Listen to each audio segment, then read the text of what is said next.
नमस्कार दोस्तों, मैं Saroj Pandey. Extraordinary discipline के बिना कोई भी आदमी इंडिपेंडेंट नहीं हो सकता और साधारण अनुशासन के बिना कोई भी आदमी स्वतंत्र नहीं हो सकता।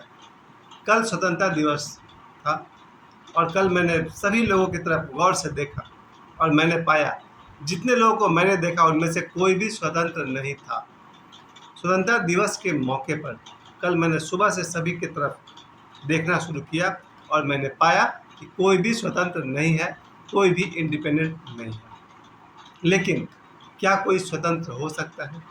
क्या कोई इंडिपेंडेंट हो सकता है? हो सकता है अगर उसके पास है एक्स्ट्रा ऑर्डिनरी डिसिप्लिन, असाधारण अनुशासन। क्योंकि जब मैं कल सुबह 3 जगहों पर मैं गया था झंडा फहराने और उन 3 जगहों पर मैंने नोटिस किया, तीनों स्कूल थे और मैंने स्कूल में नोटिस किया स्टार्टिंग से कि जो प्यून थे वो स्वतंत्र नहीं थे क्योंकि वो ऑन ड्यूटी थे। जो आदमी ड्यूटी पर होता है वो स्वतंत्र नहीं होता है, वो परतंत्र होता है क्योंकि वो स्कूल से पैसे लेता है। उसके अलावा मैंने देखा बच्चे जो प्रोग्राम कर रहे थे वो भी स्वतंत्र नहीं थे। अगर मैं बच्चे से कहूँ कि चलो थोड़ा सा बाज़ार घूम के आते हैं, कहीं और झंडा फहराया जा रहा देख कर आते हैं, वो बच्चा नहीं जाएगा। बोलेगा भाई हमको तो शो करना है, प्रोग्राम करना है, प्रिंसिपल का ऑर्डर है। तो मैंने पाया कि बच्चे स्वतंत्र नहीं हैं। जो बच्चे ऑडियंस थे, दर्शक थे, वो स्टेज पर नहीं जा सकते थे क्योंकि उसके लिए स्वतंत्र नहीं थे। जितने भी टीचर थे सब अपने अपने टेरिटरी में, अपने अपने डिपार्टमेंट में काम में लगे हुए थे। शिक्षकों का जो काम था, कोई अपने अपने क्लास की देखभाल करे, कोई प्रोग्राम को चलाए। उनमें से कोई भी शिक्षक स्वतंत्र नहीं था क्योंकि टीचर पैसे लेते हैं स्कूल से। इसीलिए मैंने पाया कल 15 अगस्त के दिन कि टीचर भी स्वतंत्र नहीं थे। इसके अलावा जो प्रिंसिपल थे वो भी स्वतंत्र नहीं थे क्योंकि मैं प्रिंसिपल से अगर कहूँ कि जरा सिंदरी घूमने चलते हैं तो कोई भी प्रिंसिपल नहीं जाएगा क्योंकि उसको स्कूल में प्रोग्राम करना है। प्रिंसिपल स्वतंत्र नहीं है क्योंकि वो गार्जियन से पैसे लेता है। यानी कि कुल मिलाकर अगर आप गोल गोल घूम कर देखेंगे तो कोई भी आदमी स्वतंत्र नहीं है क्योंकि सभी एक दूसरे से पैसे लेते हैं, निर्भर है, और जो निर्भर है वो स्वतंत्र हो ही नहीं सकता है। मैं फिर से कह दूं, जो निर्भर है वो स्वतंत्र नहीं हो सकता है, जो डिपेंड है वो इंडिपेंडेंट नहीं हो सकता है। ये बहुत ज़रूरी बात है। जब मैंने आपसे कहा कि असाधारण अनुशासन चाहिए, एक्स्ट्रा ऑर्डिनरी डिसिप्लिन को जो फॉलो करते हैं वो स्वतंत्र है। मैं मानता हूँ कि दुनिया में आज 2-3 आदमी हैं जो स्वतंत्र हैं और सिर्फ इसलिए स्वतंत्र है क्योंकि वो किसी पर निर्भर नहीं है, और वो किसी पर निर्भर इसलिए नहीं है क्योंकि वो एक्स्ट्रा ऑर्डिनरी डिसिप्लिन को फॉलो करते हैं। क्या होता है असाधारण अनुशासन? दुनिया में मुश्किल से 2-3 लोग होंगे, वैसे करोड़ों भी होंगे। ये मैं इसलिए कह रहा हूँ कि बहुत सारे लोग हैं जो किसी पर निर्भर नहीं है। दूर से चलेंगे तो फिर आप प्रकृति पर निर्भर हैं। बिना भोजन किए आप जिंदा नहीं रह सकते, तो सर निर्भर तो वो भी है। अगर कोई आदमी दावा कर दे मेरे पास बहुत पैसे हैं, मैं किसी से पैसे नहीं मांगता, मैं स्वतंत्र हूँ, अब उससे 4 घंटे बाद भूख लग गई, अब वो भोजन पर डिपेंड हो गया।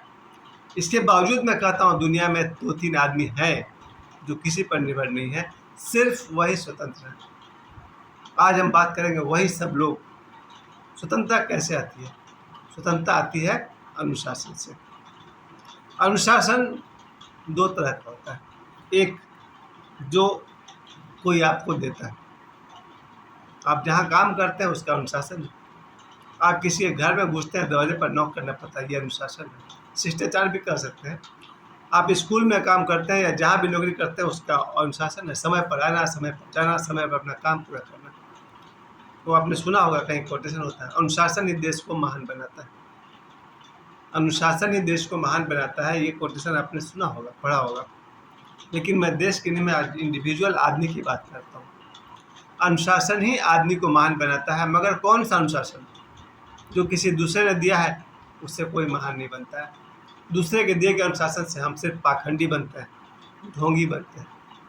अगर मुझे अनुशासन दिया गया है कि रोड पर बाएं तरफ चलो, जब हम देखेंगे कि रात के 2 बज रहे हैं, सड़क पर कोई भी नहीं है, तो हम फिर दाएं तरफ चलने लगेंगे अपनी सुविधा के अनुसार, क्योंकि हर अनुशासन अपने लिए कहीं ना कहीं नियम तोड़ने का बहाना ढूंढता है। जितने भी लोग अनुशासन का मेन जो देन है वो अंग्रेजों की देन है। अंग्रेज जब हमारे देश में आए तो उनका डिसिप्लिन बहुत स्ट्रॉन्ग था। अंग्रेज के ऑफिसर से लेकर के प्यून तक वो सभी अनुशासन को मानने वाले होते हैं। मेरा एक दोस्त है, उसको मैं याद कर रहा था 2-4 दिन पहले, सुबह सुबह मुझे अचानक ऐसा लगा कि वो पिछले जन्म में अंग्रेज था, क्योंकि उसके जीवन में सिर्फ अनुशासन अनुशासन अनुशासन, यानी हेडेक हेडेक और हेडेक। वो घर में भी रहेगा तो अनुशासन, उसके चप्पल ऐसे होना चाहिए, जूते उसके वैसे होने चाहिए, उसका ड्रेस वैसा होना चाहिए। वो घर में भी रहेगा तो अनुशासन और ऑफिस में भी रहेगा तो अनुशासन।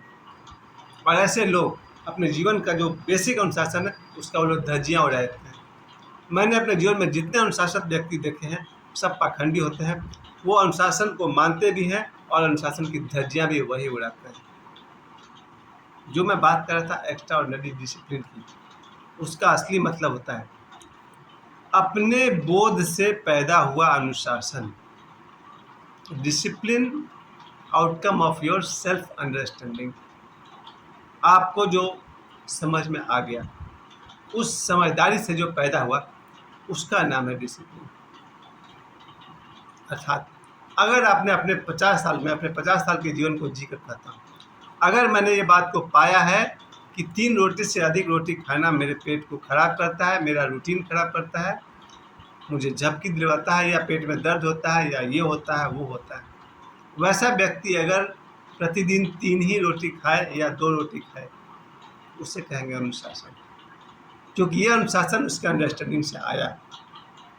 वो व्यक्ति अगर देखता है कि ज़्यादा बोलने से हम मुसीबतों में पड़ते हैं और इसलिए उसने बोलना कम कर दिया, इसको मैं कहता हूँ अनुशासन, जो उसके अपने बोध से आया। बाजार में कैसे लोगों के साथ बिहेव करना है, समाज में कैसे महिलाओं और पुरुषों के साथ सद्व्यवहार करना है, निजी जीवन में कैसे किसी महिला के साथ किसी लड़की के साथ सद्व्यवहार करना है, ये अगर उसके अपने अंडरस्टैंडिंग से आया हो तो मैं उसको कहता हूँ अनुशासन। अनुशासित व्यक्ति किसी के भी बहन बेटी के साथ बदतमीजी नहीं करता, क्योंकि वो जानता है कि इसको वही सम्मान मिलना चाहिए जो मेरी अपनी माँ बहन को मिलना चाहिए। ज़रा सोचिए, अगर हम अपनी माँ का सम्मान करना चाहते हैं, करते हैं, वैसा ही सम्मान अगर हम सभी महिलाओं को दे सकें तो मैं कहूँगा अनुशासन। जब तक कोई महिला आपका गला ही नहीं काटती, क्योंकि रामायण में एक दृश्य है जहाँ शूर्पणखा की नाक काटनी पड़ी थी। कारण था भगवान राम जैसे व्यक्ति या लक्ष्मण जैसा समझदार आदमी किसी स्त्री पर हाथ उठाएगा, नाक काट देगा, ऐसा समझ में तो नहीं आता। भगवान राम या लक्ष्मण इतने समझदार जरूर थे कि किसी भी महिला से तमीज़ से ही पेश आते, लेकिन उन्होंने महिला की नाक काट दी क्योंकि बात बिगड़ गई थी। वो शूर्पणखा सीता माता पर हमला बोल दी थी, उनका गला दबाने दौड़ी थी, इसलिए लक्ष्मण ने नाक काट दी थी। अदरवाइज भगवान राम और लक्ष्मण को पता है स्त्री के साथ किस तरह से व्यवहार किया जाता है। इससे पहले एक और जगह आया था जहाँ पर वो जाते हैं, विश्वामित्र जी के साथ में जाते हैं उनके यज्ञ को संपन्न करने, भगवान राम के विवाह से पहले का दृश्य है। तो वहाँ पर एक राक्षसी रहती है, उसका वध करना पड़ता है। तब भगवान को लगता भी है कि स्त्री पर शस्त्र उठाना क्या उचित है। ये जो दृश्य है जहाँ भगवान राम और लक्ष्मण विश्वामित्र जी के साथ जा रहे हैं, मिथिला जहाँ जाना है उनको, उस रास्ते की बात है, ऑन द वे की बात है। तो वहाँ एक राक्षसी रहती है, उसका वध करना था। नाम आप लोग याद कर लीजिएगा, अभी तो हमको नाम याद नहीं आ रहा था, पिताजी मेरा बहुत नाम लेते हैं उसका। जब एक राक्षसी का वध करना था भगवान राम को, तो उनको लगा कि महिला पर हाथ उठाना, तलवार उठाना, शस्त्र उठाना कहाँ की बहादुरी है। लेकिन फिर उन्हें याद आया, भगवान राम को याद आया कि महाराज दशरथ ने कभी उनसे कहा था कि धर्म के रक्षा के लिए अगर शस्त्र उठानी पड़े किसी महिला पर तो उचित है। ये मैं कह रहा हूँ अनुशासन। हम भी जानते हैं महिलाओं का सम्मान करना है, स्त्रियों का सम्मान करना है, लड़कियों का सम्मान करना है, पर कोई लड़की अपने शरीर में बॉम्ब छुपा ले और पार्लियामेंट की तरफ बढ़ रही है, उस लड़की को तो रोकना होगा ना। ऐसे में अगर मैं उसका रोकने के लिए जो भी प्रयास करूँगा वो अनुशासन है। अनुशासन ही देश को महान बनाता है, अनुशासन ही हर एक व्यक्ति को महान बनाता है। और हम सब अपने बच्चों से कहते हैं अनुशासित रहो, लेकिन मैंने अपने जीवन में कोई भी अनुशासित आदमी नहीं देखा है। जो व्यक्ति शाम होते होते शाम में गिलास और दारू लेकर बैठ गया है, क्या आप उसे अनुशासित व्यक्ति समझेंगे? मैं तो नहीं समझता। जो भी व्यक्ति शाम को सुबह में अपने समय से शराब पीता हो, भले उसके साथ सबके साथ व्यवहार अच्छा हो, वो अलग बात है, मैं तो उसको अनुशासन में गिनती हूँ। मेरे लिए अनुशासन का मतलब होता है आपके अपने बोध से जो पैदा हुआ, उससे मैं अनुशासन कहता हूँ। और बिना अनुशासन के कोई भी व्यक्ति स्वतंत्र नहीं हो सकता है। दुनिया में 700 करोड़ लोग हैं, पर सिर्फ 2-3 लोग स्वतंत्र हैं, क्योंकि वे एक्स्ट्रा ऑर्डिनरी डिसिप्लिन का पालन करते हैं। मुझे समय देने के लिए आप सभी को बहुत बहुत